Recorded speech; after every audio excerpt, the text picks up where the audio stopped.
ओम नमो आदे सत्य नमो आदेश नवनाथ गुरुजी गुरु आदेश शालक पुरुष निरंजन गुरु आदेश जय माता भगवती पार्वती सकल जगत स्वरूपिणी हर हर महादेव शिव शंभो।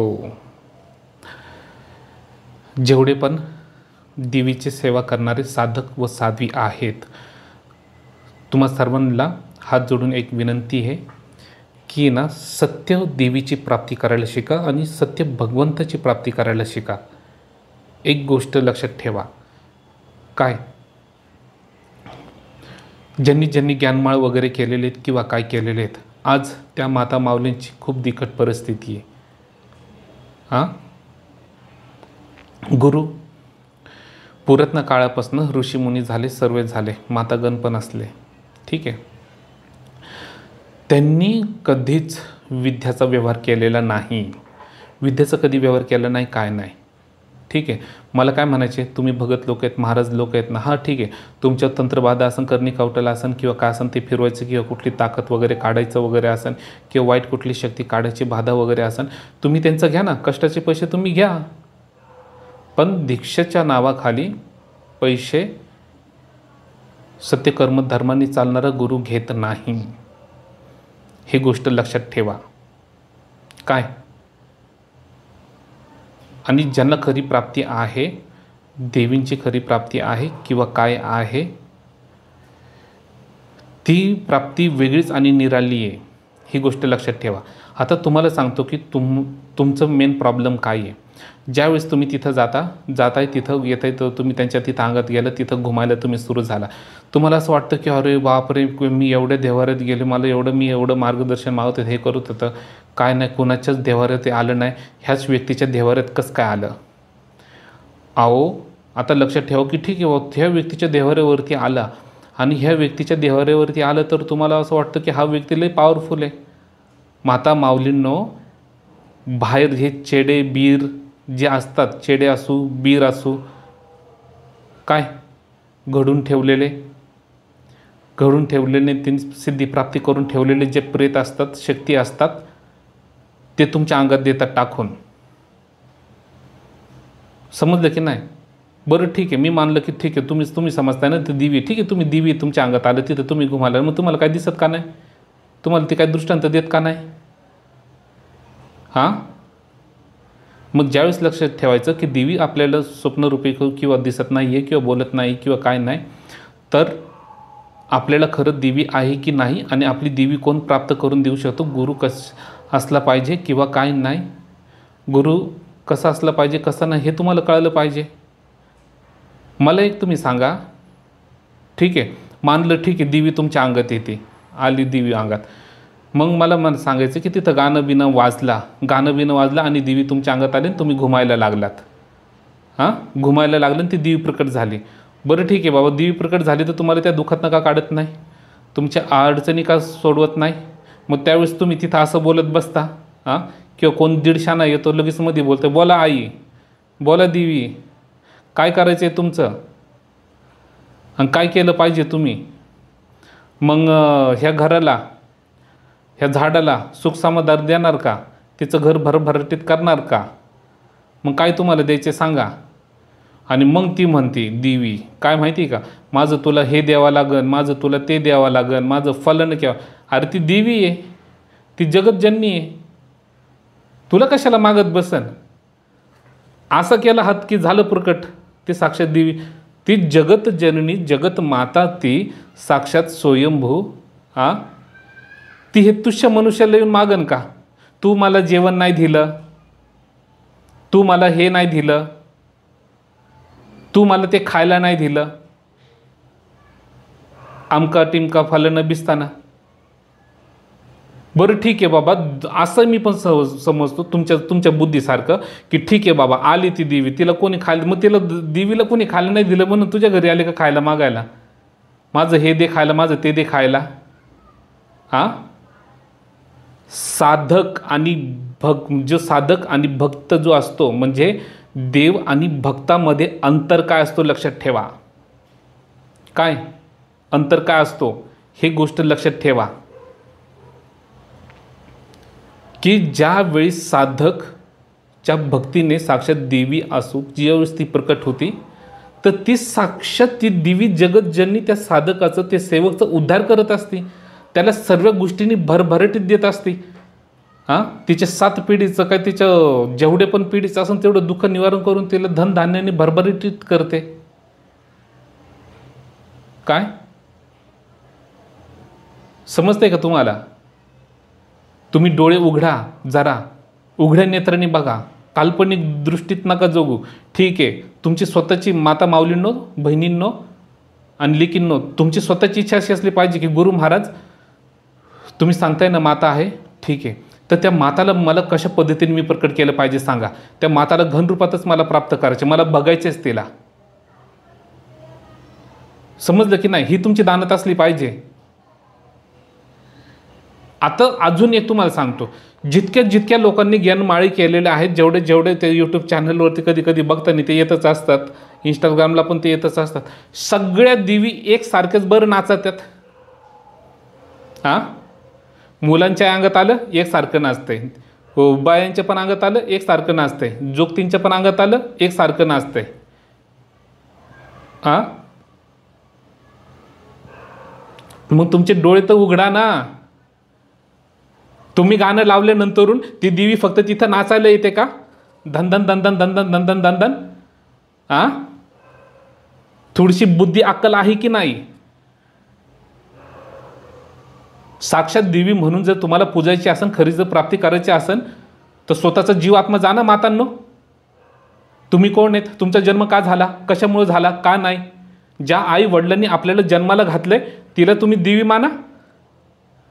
ती भलं आपलं छळ करत असू किंवा काय करत असू, जर सुद्धा तुम्ही आईला, स्वतःच्या आईला तुम्ही देवी मानू शकत नाही, तर मातांनो माझं एक सांगणं आहे, स्वतः का जिवंत आहे, स्वतः श्वास कसे घेताय ह्याचा विचार करा.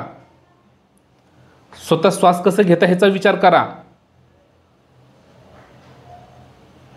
समजलं की नाही? स्त्रीला आदिशक्तीचं रूप का मानलेलं आहे? का की ती स्वतःच, जी पण स्त्री आहे ती आदिशक्तीचं स्वरूप आहे, म्हणजे आहेच. पण जोपर्यंत ती स्त्री स्वतःची आत्मशक्ती ओळखत नाही, स्वतःचा जीव आत्मा तिला कुठला आहे तो कळत नाही, तोपर्यंत तिला प्राप्ती होत नाही. ओरिजिनल प्राप्ती ह्याला म्हणतात, स्वतःचं आत्मसात करणं. ज्या वेळेस स्वतःचं आत्मसात करतो, स्वतःचा जीव आत्मा आपण बघायला शिकतो, मग त्यावेळेस आपल्याला स्वतःचं कळतं भूत भविष्य वर्तमान काळ. ज्या वेळेस आपल्याला स्वतःला कळतं की आपला जन्माला येण्याचा हेतू काय आहे आणि जन्म कशासाठी झाला आणि कार्य काय करायचं आहे, ज्यावेळेस हे आपल्याला कळतं, त्यावेळेस सत्य भगवंत काय आहे तो कळतो, भगवंत कोण आहे तो कळतो, देवी कोण आहे तो कळतो. हां, लागले वेड्यांच्या नादी लागलं आणि पूर्ण संसाराचं घेतलं वाटुळं करून, घर बरबाद करून टाकलं. हां, कुणाला तर नवऱ्याने सोडून दिलं, कुणाचे तर नवरे मरून गेले त्याच्यात. मग तुम्ही मला सांगा, जर देवी प्रकट नुसतं गाणे वाजवल्याने देवी प्रकट होती, नाचायला येते अंगामध्ये, मग ती देवी तुम्हाला वरदान देऊ शकत नाही? ती देवी तुमचा साक्षात्कार करू शकत नाही? ती देवी तुम्हाला साक्षात धन दौलत संपत्ती देऊ शकत नाही? हां, त्याच्यामुळे सांगतो की ज्या वेळेस तुम्हाला साक्षात देवी प्रकट होईल, त्यावेळेस तुम्हाला कुणाला भीक मागायची गरज नाही, लक्षात ठेवा. म्हणून मी सांगतो की एवढे जर तुमच्या अंगामध्ये देवी येतात तर तुम्ही भीक का मागताय? आता मला माझा भगवंत जगत जननी, जो नाथांचा नाथ आहे, त्यांची किंचितच फक्त छाया म्हणा माझ्यावरती, काय म्हणा, फक्त किंचित छाया, तर मला कधी भिकाला नाही लावलं त्यांनी. किंचित फक्त छाया. समजलं की नाही? मला जे ज्ञान दिलेलं आहे, ज्या गुरुने ज्ञान दिलेलं आहे, तो साक्षात गुरु आहे ना, तो गुरु तो वृक्ष आहे. लक्षात ठेवा.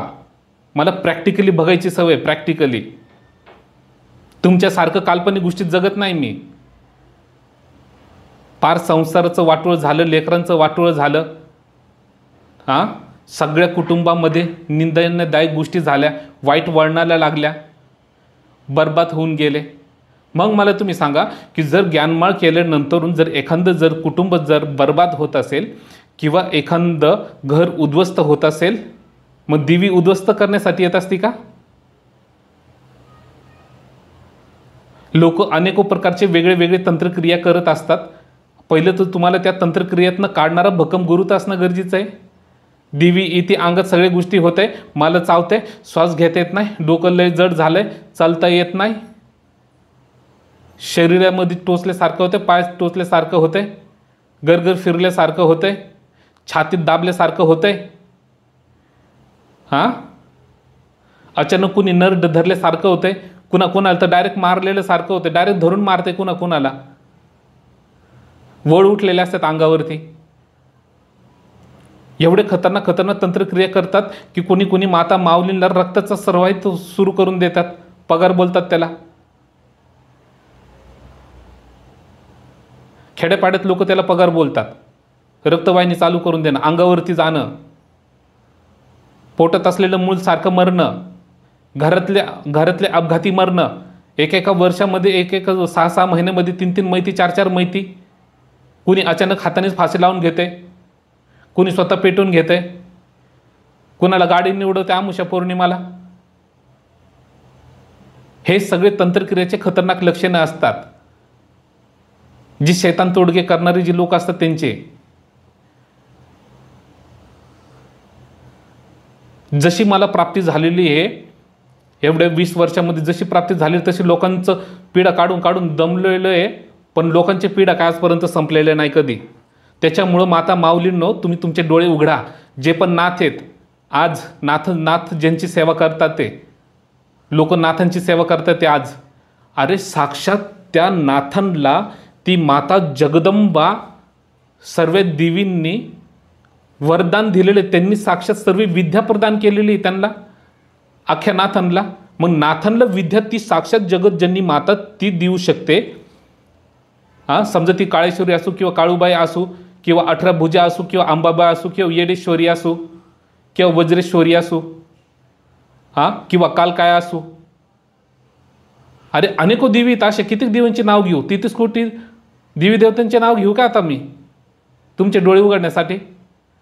मग एवढी पण तुम्हाला अक्कल नाही का? नाथांना सर्व विद्या दान करणारी ती साक्षात जगतजननी माता आहेत, आणि तुमच्या अंगात येऊन ती घुमत बसन का? माता डायरेक्ट कधी येऊन तशी घुमत बसत कधीच नाही, साक्षात समोर प्रकट होते. माझ्या स्वतःच्या अर्धांगिनीला सांगितलेलं आहे, ते घुमत बिमत बसणं तसलं मला चालणार नाही. प्रॅक्टिकली प्राप्ती करायची, आणि तिचं तिच्या स्वतःच्या तपफळावरती, स्वतःच्या बळावरती तिला काय मिळायचे, काय पात्रताने काय प्राप्त व्हायचे, तिला तिच्या कर्मानुसार तिला प्राप्त झाले. काही लोक असे बोलतात तुम्हाला सगळं आयतं मिळालंय, आयतं कुणालाच मिळालं नसतं. बरं ठीक आहे, तिला आयतं मिळालंय, मग जे लोकांना असं वाटतं की तुम्हाला आयतं मिळालं, तुम्हाला का नाही दिलं आयतं? मग ज्यावेळेस तुम्हाला आयतं द्यायला आलं तेव्हा कुठं गेलते काय तुम्ही? त्याच्यामुळे नीट लक्षात ठेवा मातांनो, तुमचे डोळे उघडा. जो गुरु तुमचा स्वतःचा जीव आत्मा तुला जाणून देईन, तुमची शक्ती कुठली आहे कुठली नाही, तिची साधना कशी करायची, त्या माताला कसं समोर प्रकट करायचं ते बघा ना. तुमच्या शरीरात जे येत असतं ना, ज्याला ओरिजिनलमध्ये ज्या माता माऊलींना बहिणींना जे दृष्टांत होत असतात मुलींना, ती खरी होत असते त्या टायमाला. पण तिचे चुकीची विधी करून, सगळे चुकीचे करून किंवा सगळे चुकीचे काय गोष्टी करून तिला अपवित्र करून टाकतात. त्यावेळेस तिचा वास राहत नाही त्या शरीरामध्ये, चुकीचे विधान केल्याने ती जाते. मी तुम्हाला हेच सांगत असतो, माता माऊलीनं जरा डोळे उघडा. शरीर गुरु होऊ शकतो, पण जी दिव्य शक्ती आहे त्याला गुरु होण्यासाठी समोरच्याला सुद्धा तशा प्रमाणामध्ये प्राप्ती असावी. खतरनाक जितके पण देवीचे अनंत, जेवढे पण देवींचे रूप आहेत तेवढे महादेवांनी वेगळे वेगळे रूप घेतलेले आहेत. जे आता समजा काळूबाई आहे, तिचा महादेवाचा कुठला रूप आहे तिचा नवरा माहिती आहे का कुणाला? जी 18 भुजी स्वतः आहे सप्तशृंगी, तिची जोड कुठला महादेवाचं रूप आहे ते माहिती आहे का? जी करमाळ्याची येडेश्वरी, तिचं कुठलं आहे? तिचा जो जोड आहे, जे तिचं रूप कुठलं आहे? येडेश्वरीचे दोन रूप आहेत तिथं त्याच ठिकाणी, ते सुद्धा लोकांना माहिती नाही. एक कुवारी अवस्थेचं रूप आहे आणि एक सवासिनीचं आहे. मग तिचा नवरा कोण आहे? हा, जरा तुमचे डोळे उघडा की. लोक तुमचे ज्ञानमाळ करतात ते आणि स्वतः संग लग्न लावून घेतात ते, मुंडुळ्या बिंडुळ्या बांधून, हळदी बिळदी लावून. हा, मग आता हे माणसं समजा, हे भक्त, हे तुच्छ भक्त, हे मनुष्य जाती रेंगणारी किडे, हे मनुष्य जाती स्वतःची पात्रता भूलताय, विसरताय आणि चालले देवाचे लग्न लावून द्यायला, देवीचे लग्न लावायला. आणि त्या माता माऊलीला पण अक्कल नाही, काय नाही. माता माऊलीला एवढं पण कळत नाही का, ठीक आहे बाबा, हे मुंडुळे मला बांधतोय, हळदी मला लावतोय, लग्न लावतोय नेमकी कुणाशी? माझं तर बाबा पहिलेच लग्न झालेलं आहे नवऱ्याबरोबर. मग ज्यांनी असं केलेलं आहे ना, ज्ञानमाळ वगैरे हे सगळं देवींच्या जेवढे पण खोटे खोटे खेळात सामील झालेले आहेत, घुमत बसलेले आहेत, लक्षात ठेवा, तुमच्या सर्वांचं आहे ना संसाराचं वाटोळ झालेलं आहे, नीट लक्षात घ्या. तुम्हाला हे सगळे बाकीचे भगत लोक तुम्हाला दाखवतात फक्त समोर देवी. आता एक मी तुम्हाला सांगतो, ठीक आहे, आता अजून एक मी तुम्हाला सांगतो, लक्षात ठेवा. तर आता तरी तुम्ही डोळे उघडते की नाही का माहिती, मी तुम्हाला सांगतो ते नीट ऐका. देवीला तुम्ही आता बसवणार आहेत, बरोबर? बसवताय, तुमची समजा तुम्ही त्यांची मिरवणूक काढताय. अरे चांदीचं मोकळं मुकुट बनवून आणताय तुम्ही, लाकडं बनवून आणताय, लाकडाचे हात बनवून आणताय, लाकडाचे पाय बनवून आणताय. तुम्ही त्या चांदीचं मुकुट बनवून आणलेलं त्याच्यामध्ये देवी उभी राहील का? तिच्यात प्रकट होईल का? लाकडाचे हात पाय बनवले तिच्यात प्रकट होईल का? देवीची मूर्ती कशी स्थापन करावी, देवीची स्थापना कशी केली पाहिजे ते कळतं का तुम्हाला?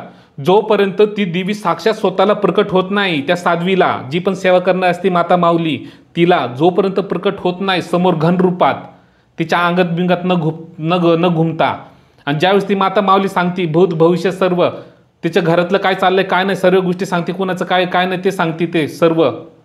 आणि ज्या टायमाला देवी बोलते की मला तुझ्या घरामध्ये राहायचंय तर मला तू जागा दे, समजलं की नाही?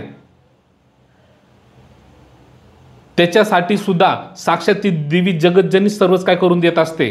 ती बोलत असते, माझी जर तुम्हाला मूर्ती स्थापन करायची असेल तर एक रात्रमध्ये एका दिवसात झाली पाहिजे. 3 ताळ्याचं त्याला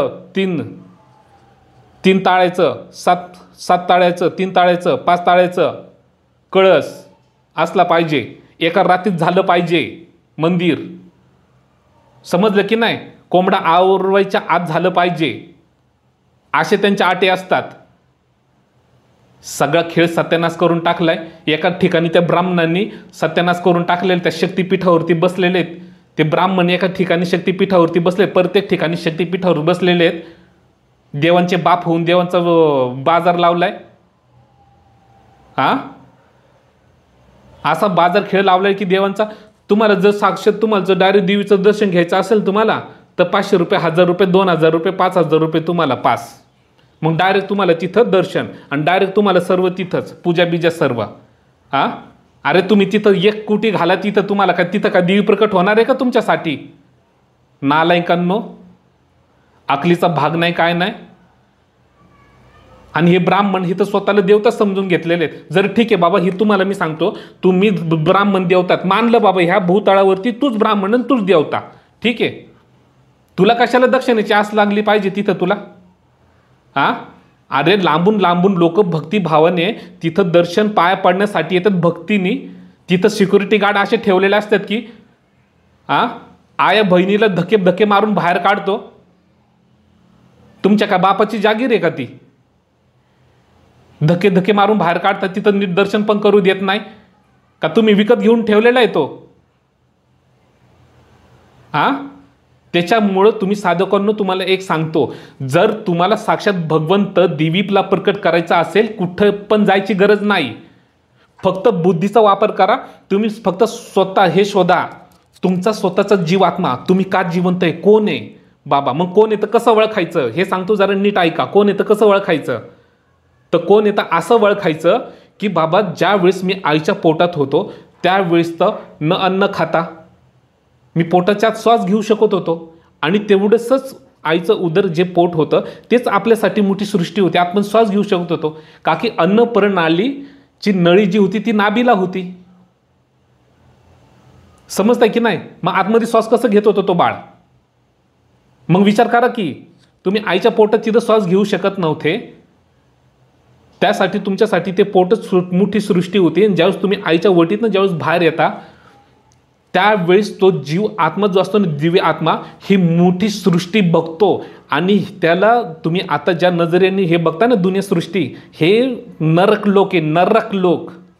इथं सगळे भूत प्रेत पिशाचे त्यांचे जीव आत्मा भटकतात ते ह्या वायुमंडलमध्ये इकडं तिकडं.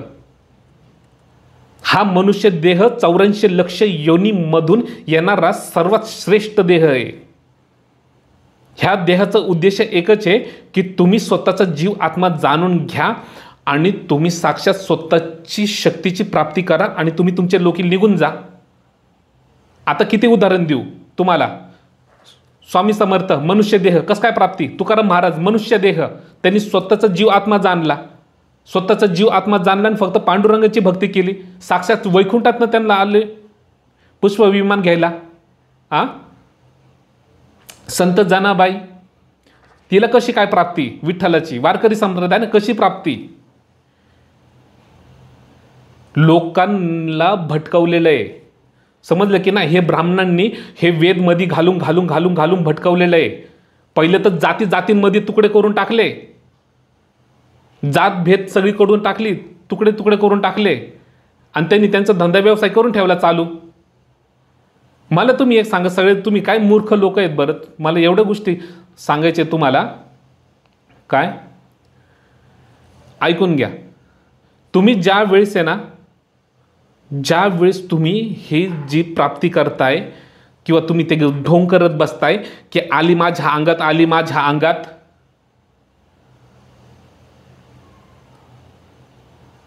मग कुठे आता दुःखात आहेत, घरात पैसा नाही, काय नाही, घरात समजा ॲक्सिडेंट झालं, कुठं काय झालं, दवाखाना येतोय, कुठून येणार पैसे? काय कांच्या घरात तर कोणी कामं करत नाही, घर विवाद चाललेले आहेत, कसे येणार? त्याच्यामुळे मी तुम्हाला सांगतो मातांनो, भगिनींनो, जरा नीट ऐका. काय हा सर्व बाजार आहे.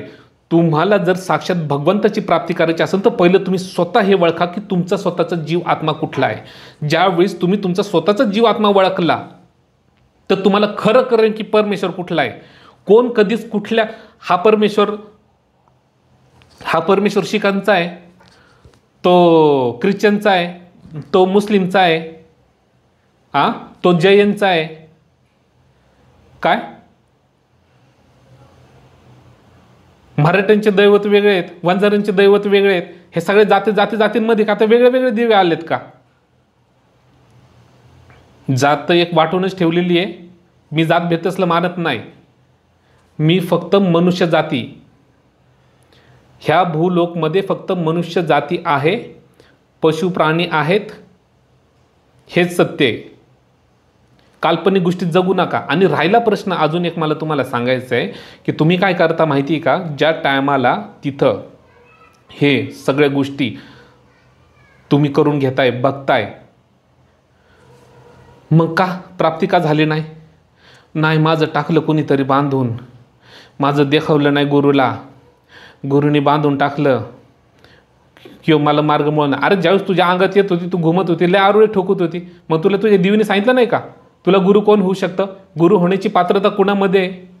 ज्या वेळेस ज्या स्त्रीला, ज्या माता माऊलीला, ज्या बहिणींना साक्षात जगत जननी प्रकट होते, ती स्वतः स्वयंभू सांगत असते किंवा जे तिच्या अंगात येऊन घुमत असते ती स्वप्नरूपिका होण्यास सांगत असते किंवा ती स्वतः सांगत असते की तिला गुरु कोण होऊ शकतं किंवा कोण नाही.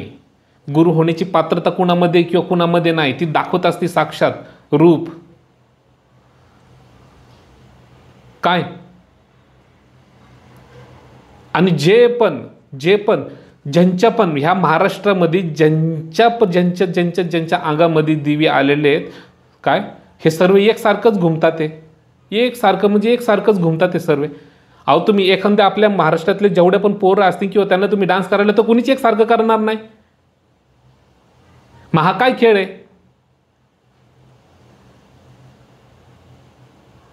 त्याच्यामुळं सगळे महाराष्ट्रातले जितके पण माता माऊली माणसं पुरुष जेवढे माझे व्हिडिओ बघतात आहेत, जागृत व्हा, शेजारच्यांना जागृत करा. म्हणा बाबा तुला लय जर देवाचा वेळ आहे ना 70चे 60 धाम फिरू नको. काय फक्त तुला जी अडचण आहे, समजा जी बाहेरची तंत्रक्रिया आहे, तो कोण काढू शकतो तोच गुरु शोध. आणि राहिला प्रश्न, तुला प्राप्ती करायची असेल, दिव्य शक्तीची प्राप्ती करायची असेल किंवा कुणी पण असो, तो कुणी पण, त्यांनी स्वतःचा जीव आत्मा जाणून घ्यायला शिका. जीव आत्मा ज्यावेळेस तुम्ही जाणून घेतला किंवा काय केलं त्यावेळेस तुम्हाला कळेल की खरं भगवंत काय आणि खरी प्राप्ती काय आहे. समजलं का? त्याच्यामुळे मी तुम्हाला सांगतोय, नीट ऐका. ह्या सर्व गोष्टी आहेत ना, घाई कुठल्या करायच्या नसतात जीवनामध्ये. देवी दैवतांचा खेळ करू नका. लक्षात ठेवा, तुम्ही खरी प्राप्ती होते, खरी प्राप्ती होऊ शकते, खरी भगवंत प्रकट होतात, खरी देवी सुद्धा प्रकट होतात. पण लोकांना खरं प्रकट नकोच आहे, खोटेच पाहिजे त्यांना.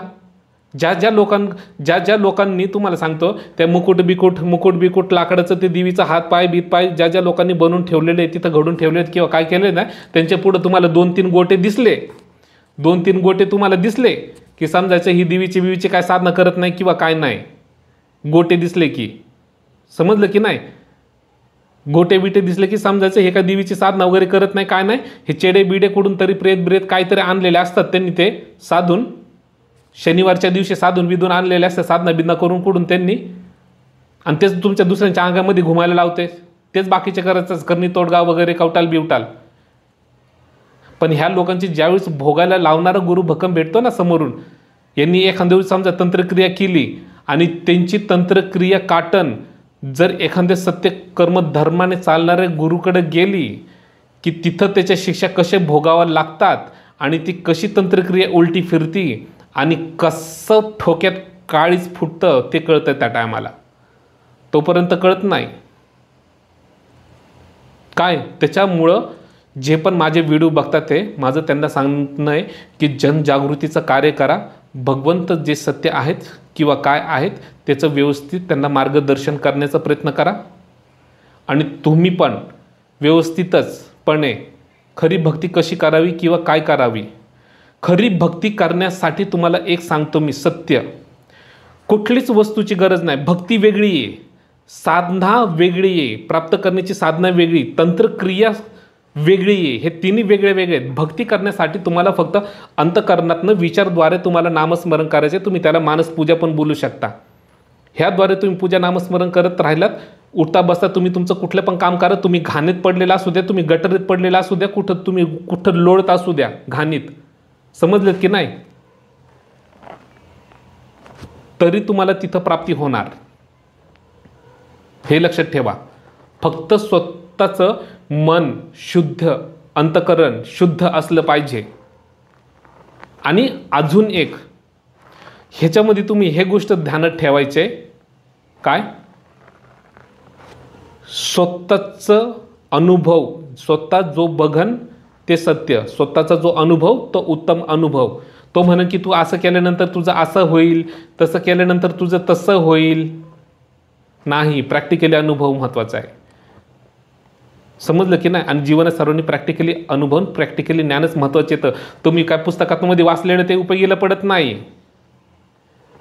लक्षात ठेवा. ठीक आहे.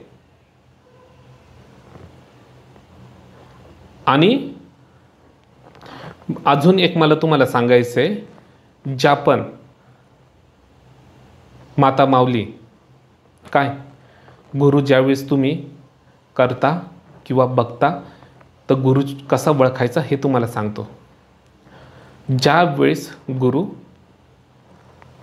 सत्यकर्म धर्माने चालणारा गुरु असतो किंवा काय असतो, त्याचं कर्तव्य काय असतं, जो पण साधक आहे किंवा जो त्याचा शिष्य होणारा आहे त्याचं कुटुंबाप्रती जे कर्तव्य आहे त्या शिष्याचं, गुरुचं कर्तव्य काय असतं ते सांगतो, नीट लक्षात ठेवा. तर गुरु असा विचार करत असतो की जो कोणी माझा शिष्य आहे त्याला असं ज्ञान प्राप्त व्हावा की संसारात राहून पहिलं त्याच्या आईवडिलांप्रती जे पण कर्तव्य आहे ते पण त्याला पूर्ण करता यावा, आणि कुळ वंशावळ वाढवण्यासाठी त्याचं जे पण योगदान आहे किंवा जे पण त्याला कार्य करायचे त्याच्या स्वतःच्या अर्धांगिनीप्रती ते कार्य त्याला करता यावा, आणि तो सुखात असावा, आणि त्याला व्यवस्थित सत्यकर्म धर्म अनुसार त्याला प्राप्ती व्हावा. हे सत्यकर्म धर्माने चालणारे गुरुचे लक्षणं असतात. काय ही गोष्ट लक्षात ठेवा तुम्ही. एवढंच सांगून माझ्या शब्दाला पूर्ण विराम देतो. ओम नमो आदेश, सत्य नमो आदेश, नवनाथ गुरुजी करू आदेश, अलग पुरुष निरंजन करू आदेश.